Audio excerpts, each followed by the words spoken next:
ಸ್ನೇಹಿತರೆ, ಮೀಡಿಯಾ ಮಾಸ್ಟರ್ಸ್ಗೆ ಸ್ವಾಗತ ಸುಸ್ವಾಗತ. ಗೆಳೆಯರೆ, ಪಾಕಿಸ್ತಾನ ನಮಗಿಂತ ತುಂಬ ಮುಂದಿದೆ. ಈಗ ನೋಡಿ, ನಾವಿನ್ನೂ ದಸರಾ ಮಾಡ್ಕೊಳ್ತಾ ಇದ್ದೀವಿ, ಅವರಾಗಲೇ ದೀಪಾವಳಿ ಶುರು ಮಾಡ್ಕೊಂಡಿದ್ದಾರೆ.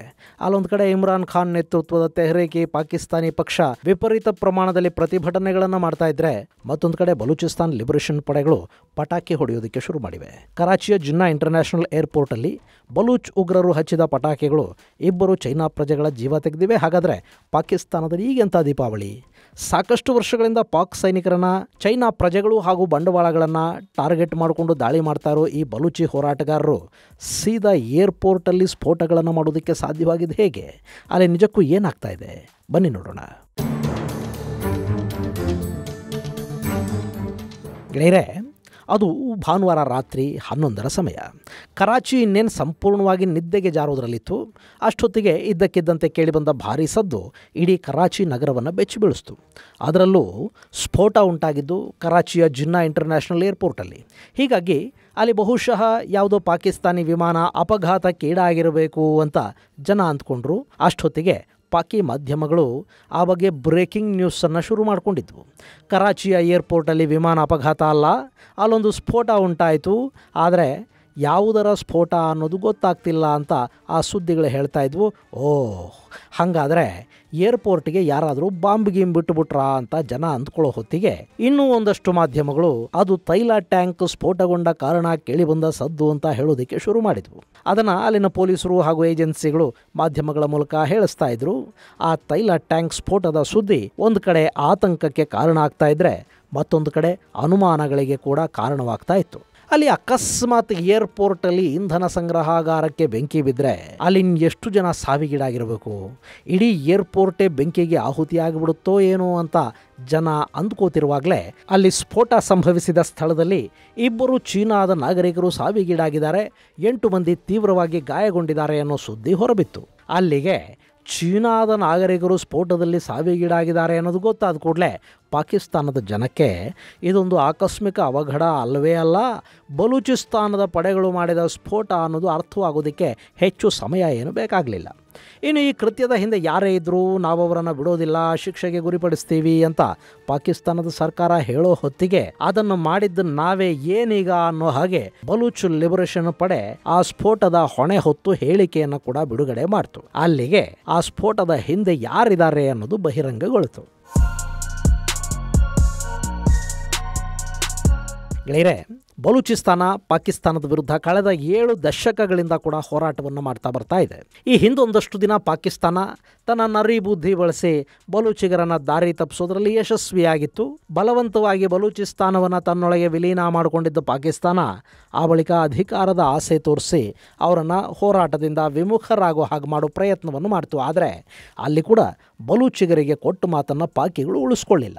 ಅವರಿಗೆ ಸಿಗಬೇಕಾದ ಯಾವ ಸೌಲಭ್ಯಗಳು ಸಿಗಲಿಲ್ಲ.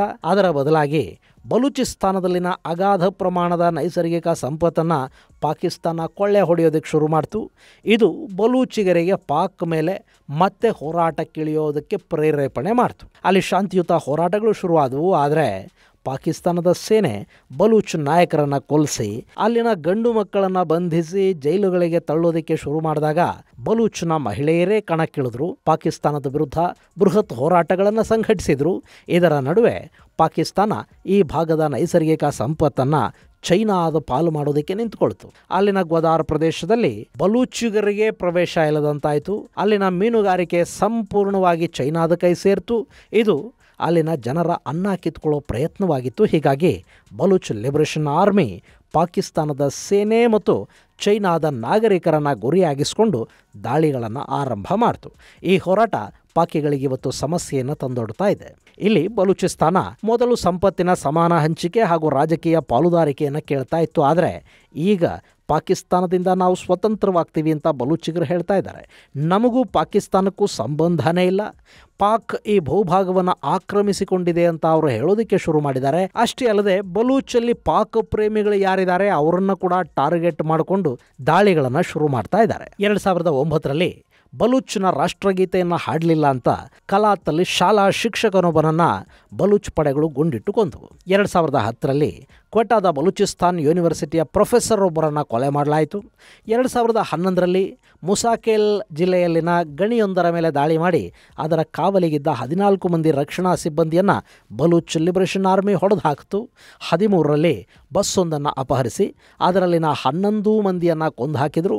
ಅದರ ಬೆನ್ನಲ್ಲೇ ಪಾಕಿಸ್ತಾನದ ಸುಮಾರು 16 ಮಂದಿ ಪೊಲೀಸರನ್ನು ಅಪಹರಿಸಿ ಕೊಲೆ ಮಾಡಲಾಯಿತು. ಅಲ್ಲಿವರೆಗೆ ಕೂಡ ಬಲೂಚ್ ಲಿಬರೇಷನ್ ಆರ್ಮಿ ವರ್ಷಕ್ಕೆ 1-2 ದಾಳಿಗಳನ್ನು ಮಾಡ್ತಾ ನಾವು ಇದೀವಿ ಅನ್ನೋದನ್ನು ಮಾತ್ರ ತೋರಿಸ್ತಾ ಇತ್ತು. ಆದರೆ 2014-15ರ ನಂತರ ಆ ಪಡೆಯ ಕಾರ್ಯಾಚರಣೆಗಳು ಬಲೂಚಿಸ್ತಾನದಲ್ಲಿ ತುಂಬಾ ಹೆಚ್ಚಾಗ್ತಾ ಹೋದವು. ಇನ್ನು 2018ರಲ್ಲಿ BLA ಪಾಕಿಸ್ತಾನದ ಕರಾಚಿಯಲ್ಲಿ ದಾಳಿಗಳನ್ನು ನಡೆಸಿತು.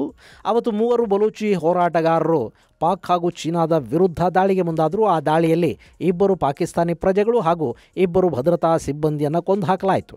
ಹಾಗೆಯೇ ಆ ದಾಳಿಯನ್ನು ನಡೆಸಿದ್ದ 3ರನ್ನು ಪಾಕ್ನ ಸೇನೆ ಹೊಡೆದು ಹಾಕಿತು. ಆ ನಂತರದಲ್ಲಿ ದಾಸು ಡ್ಯಾಮಲ್ಲಿ ಕೆಲಸ ಮಾಡ್ತಾ ಇದ್ದ ಚೈನಾದ ನಾಗರಿಕರ ಮೇಲೆ ಬಲೂಚ್ ಸೇನೆ ದಾಳಿ ಮಾಡಿತು. ಅದರಲ್ಲಿ ಒಟ್ಟು 5 ಮಂದಿ ಚೀನಿ ಪ್ರಜೆಗಳು ಸಾವನ್ನಪ್ಪಿದರು. ಪಾಕಿಸ್ತಾನದ ಪ್ರಜೆಯೊಬ್ಬ ಅಲ್ಲಿ ಸಾವಿಗೀಡಾದ.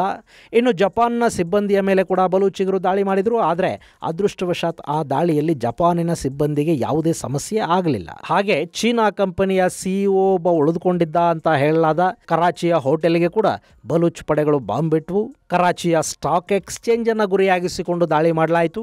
2022ರಲ್ಲಿ ಪಾಕಿಸ್ತಾನದ ನಾಗರಿಕರಿಗೆ ಮ್ಯಾಂಡ್ರಿನ್ ಭಾಷೆಯನ್ನು ಕಲಿಸೋದಕ್ಕೆ ಅಂತ ಕರಾಚಿಯ ಯೂನಿವರ್ಸಿಟಿಯಲ್ಲಿ ಕೆಲಸ ಮಾಡ್ತಾ ಇದ್ದ ಚೀನಿ ಶಿಕ್ಷಕರನ್ನು ಗುರಿಯಾಗಿಸಿಕೊಂಡು ಆತ್ಮಾಹುತಿ ತಂಡದ ಮಹಿಳೆಯೊಬ್ಬಳು ಕರಾಚಿ ವಿಶ್ವವಿದ್ಯಾಲಯದ ಬಾಗಿಲಲ್ಲೇ ತನ್ನನ್ನು ತಾನು ಸ್ಫೋಟಿಸಿಕೊಳ್ಳೋದರ ಮೂಲಕ ವ್ಯಾನ್ನಲ್ಲಿ ಬರ್ತಾ ಇದ್ದ ಚೈನಾ ಶಿಕ್ಷಕರು ಹಾಗೂ ಪಾಕಿಸ್ತಾನದ ಡ್ರೈವರ್ ಸಾವಿಗೆ ಕಾರಣ ಆದವು. ಆ ಸ್ಫೋಟದ ದೃಶ್ಯಗಳು ಅಲ್ಲಿ ಸಿಕ್ಕಾಪಟ್ಟೆ ವೈರಲ್ ಕೂಡ ಆದವು. ಹೀಗೆ ಬಲೂಚ್ ಸೇನೆ ಚೈನಾ ನಾಗರಿಕರನ್ನ ಗುರಿಯಾಗಿಸಿಕೊಂಡು ದಾಳಿ ಮಾಡ್ತಲೇ ಇದೆ. ಅಲ್ಲಿ ಸಾಕಷ್ಟು ಜನ ಸಾಯ್ತಾ ಇದ್ದಾರೆ. ಈಗ ಕರಾಚಿಯ ಏರ್ಪೋರ್ಟ್ ಸ್ಫೋಟದಲ್ಲಿ ಕೂಡ 2 ಮೃತಪಟ್ಟಿದ್ದು ಅವರು ಚೈನಾದ ನಾಗರಿಕರು ಅನ್ನೋದನ್ನು ಚೈನಾ ಆಂಬಸಿನೇ ಅಲ್ಲಿ ಕನ್ಫರ್ಮ್ ಮಾಡಿದೆ.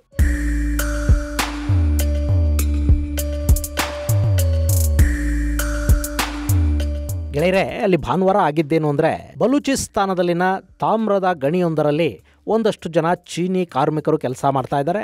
ಈ ಗಣಿಯನ್ನು ಪಾಕಿಸ್ತಾನ ಚೈನಾಗೆ ಕೊಟ್ಟಿದೆ. ಅಲ್ಲಿ ಕೆಲಸ ಮಾಡ್ತಾ ಇದ್ದ ಚೀನಿ ನಾಗರಿಕರು ಭಾನುವಾರ ಸಂಜೆ ಕರಾಚಿಯ ಏರ್ಪೋರ್ಟ್ಗೆ ಬಂದಿದ್ದಾರೆ.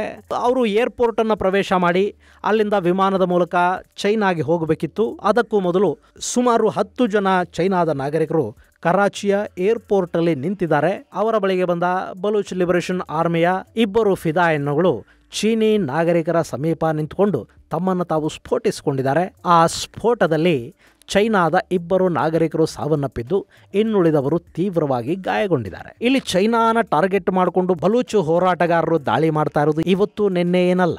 ಚೀನಾದ ನೆರಳು ಕಂಡ್ರು ಬಲೂಚಿಗರು ಸಿಡಿಮಿಡಿಗುಟ್ತಾ ಇದ್ದಾರೆ. ಯಾಕೆಂದ್ರೆ ಇಲ್ಲಿ ಚೀನಾ ಮತ್ತು ಪಾಕಿಸ್ತಾನ ಎರಡೂ ಸೇರ್ಕೊಂಡು ಬಲೂಚ್ ಆಸ್ತಿಯನ್ನ ಲೂಟಿ ಮಾಡ್ತಾ ಇವೆ.